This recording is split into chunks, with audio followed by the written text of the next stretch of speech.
Radio Sucesos 101.7 FM presenta su noticiero Sucesos con Milton Pérez y Verónica Larrea. Un periodismo libre para una democracia plena. Los hechos y las opiniones de los sucesos que marcan nuestro tiempo.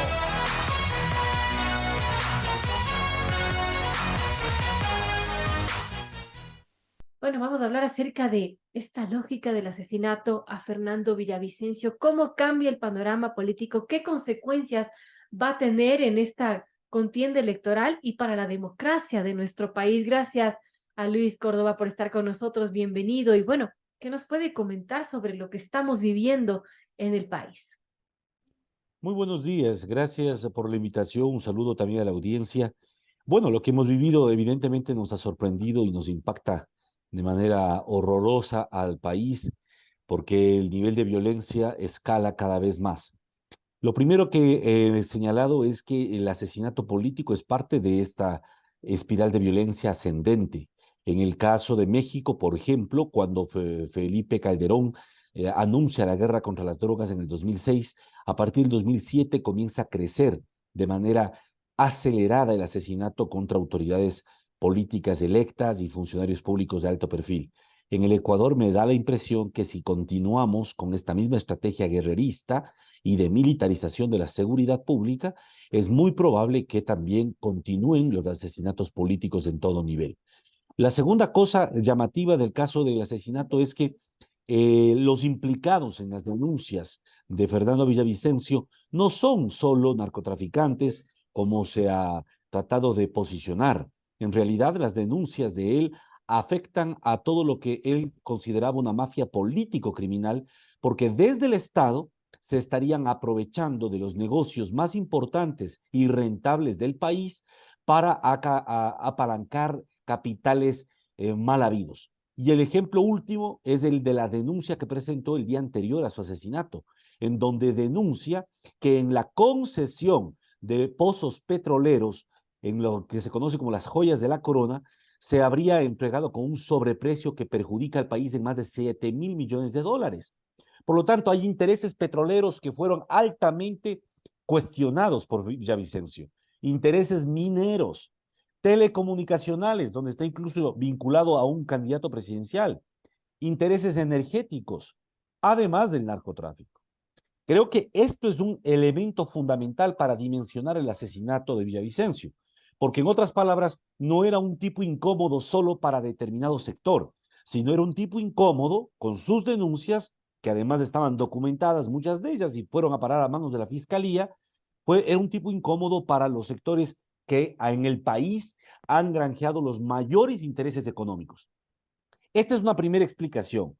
Y la otra dirección es que el asesinato político no solo busca prevenir, porque desde esta primera visión, diríamos, el asesinato de Villavicencio buscaba prevenir que él continúe haciendo estas denuncias y quién sabe si pase a la segunda vuelta o pueda incluso llegar a ganar. Pero también el asesinato político busca promover ciertas políticas, valores, convicciones. Y creo que desde esa otra perspectiva también hay una enorme lógica en el asesinato de Villavicencio.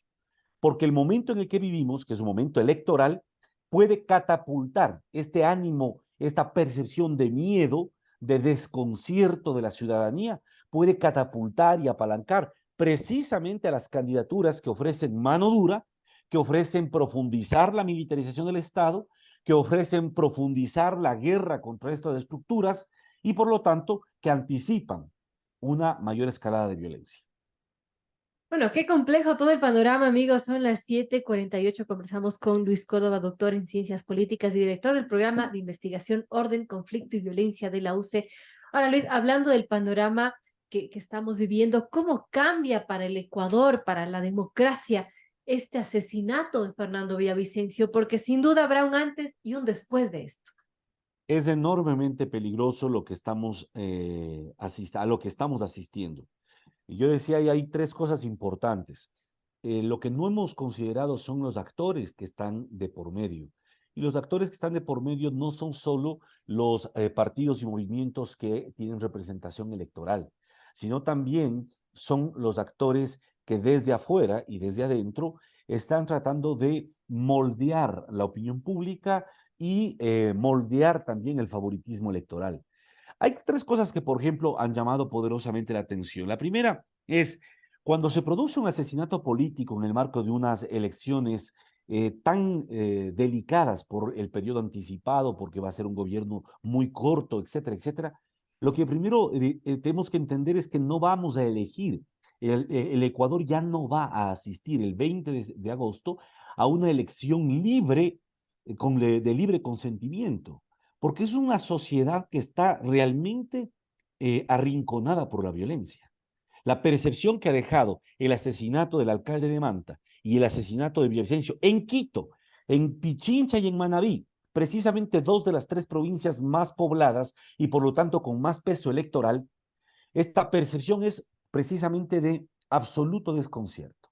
Y en esta sociedad con miedo, aterrorizada, como cuando a Estados Unidos le atacaron sus Torres Gemelas en un ataque terrorista y había una sociedad absolutamente desconcertada que facilitó y permitió el quiebre de un montón de reglas democráticas en el caso de Estados Unidos.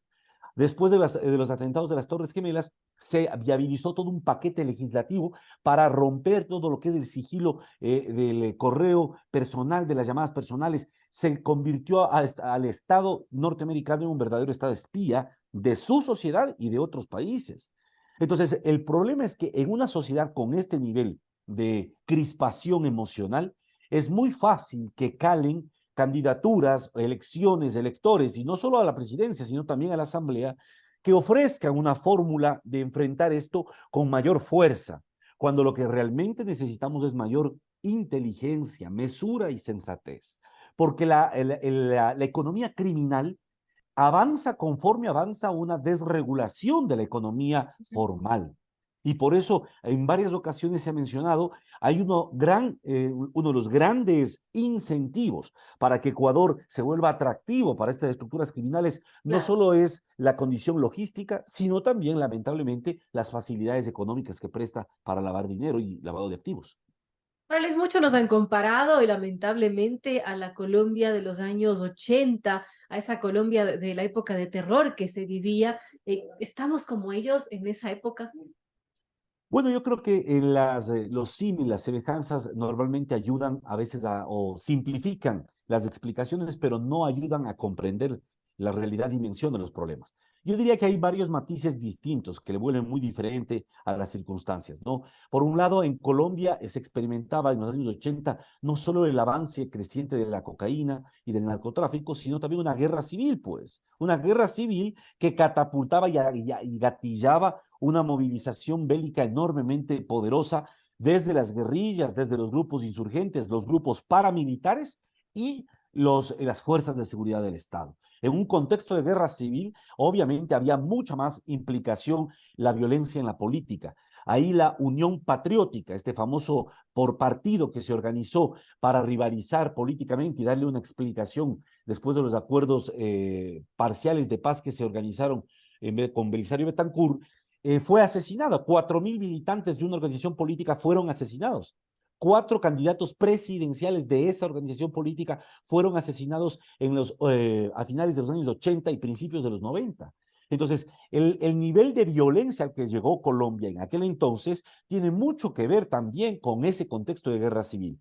La otra característica que le hace muy distinta a la experiencia colombiana de la ecuatoriana es que en Colombia el cultivo de hoja de coca, los cultivos de coca y la producción de pasta base de cocaína es un fenómeno muy ruralizado. Está mucho obviamente en las selvas, en las zonas montañosas donde podían esconderse. En el Ecuador todavía al menos de lo que se conoce, no existe un fenómeno de cultivo de hoja de coca, no está ruralizado el fenómeno del narcotráfico. En el Ecuador está más bien muy situado en los sectores urbanos y urbano marginales. Esto le da otro matiz.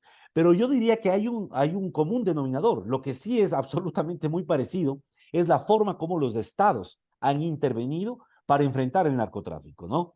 Y esta forma de intervenir con una estrategia militarista, belicista, lamentablemente lo que hace es catapultar la violencia. Y es eso lo que yo creo que la ciudadanía debe meditar con mayor cuidado este 20 de agosto.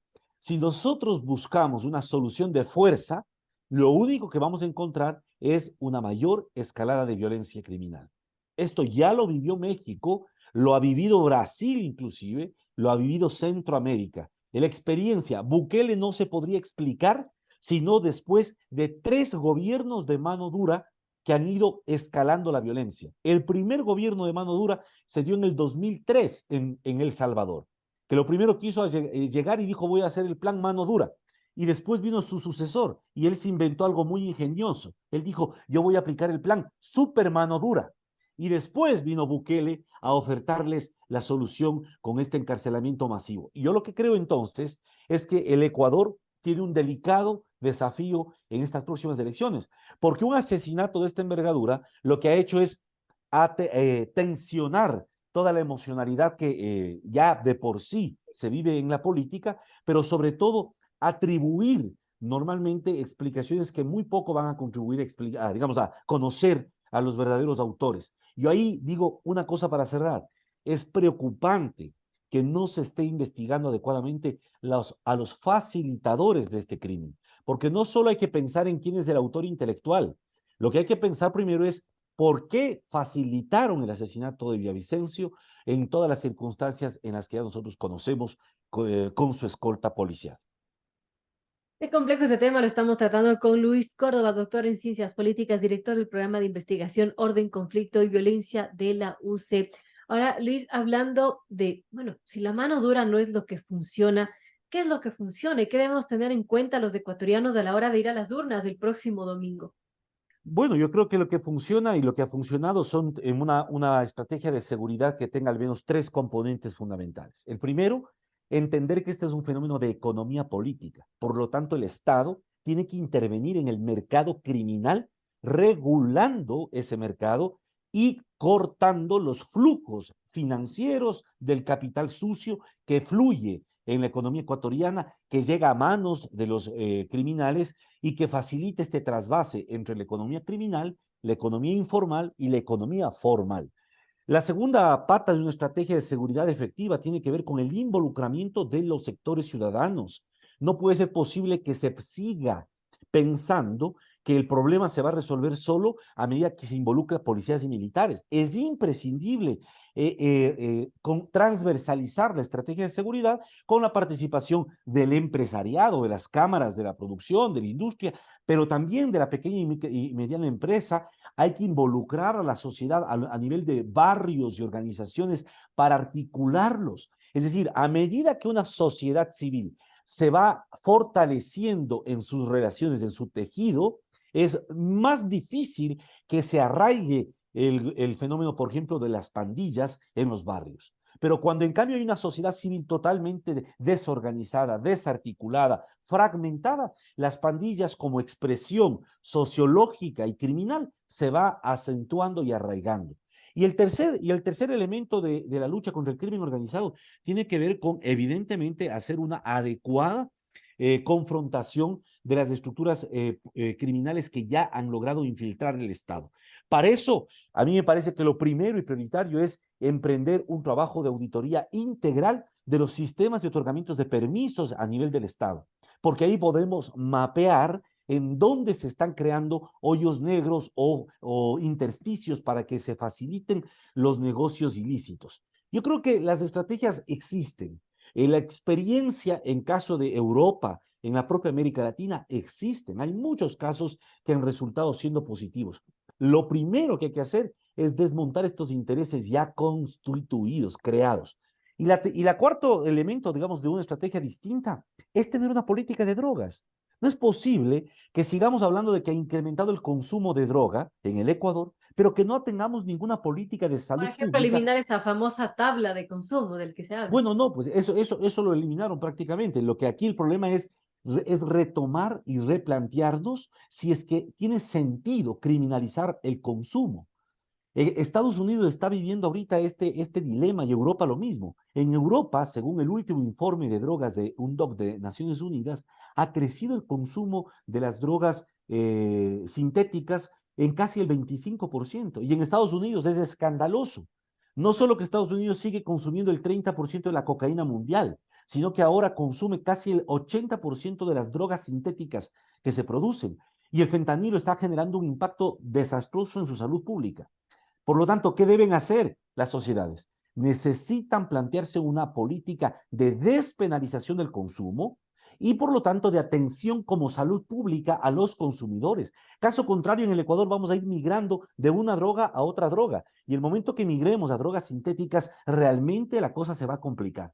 Porque la producción de drogas sintéticas, a diferencia de la producción de cocaína, que se requiere hectáreas y extensiones amplias de territorio para producir la hoja y después procesarla, la droga sintética requiere apenas una habitación, unos 4 metros cuadrados es más que suficiente para montar un laboratorio. Ese es el gran dilema que tenemos. Entonces, yo creo que hay caminos por los cuales optar, pero lamentablemente hay enormes incentivos perversos para que esos caminos sean bloqueados en el caso del Ecuador. Y esto es realmente peligroso. Y por eso me parece que el asesinato de Villavicencio tiene una enorme implicación político-electoral y no solo criminal. Es complejo, amigos, las 8 en punto. Conversamos con Luis Córdoba, doctor en Ciencias Políticas, director del programa de investigación Orden, Conflicto y Violencia de la UCE. Ahora, hablando de lo que se nos viene, Luis, está claro lo que se podría hacer, pero quizás hay algún candidato que esté capacitado para hacer todo esto. Yo creo que ahí también hay mucha incertidumbre por la falta de precisión de los propios candidatos y porque además el tema del gobierno, un gobierno no es el problema de una persona nada más. Ya experimentamos lo que pasó con estos últimos 2 gobiernos.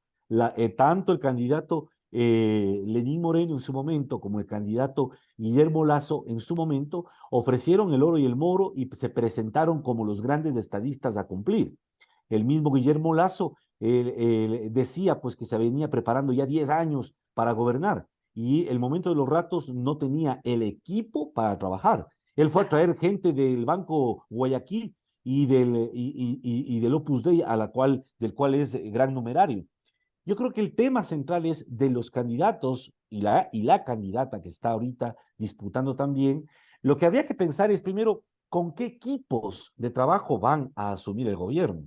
Este es un tema central que muy poco se ha dicho y se ha discutido. Yo creo que incluso los periodistas han evadido preguntarlo, porque un gobierno es un equipo colectivo y por lo tanto no se puede pensar que el presidente, por más lúcido que aparezca, por más firme que aparezca, es el único que va a gobernar. Necesita un equipo, primero. Segundo, es fundamental entender cómo van a plantear la priorización en los recursos, porque ahí se dice mucho.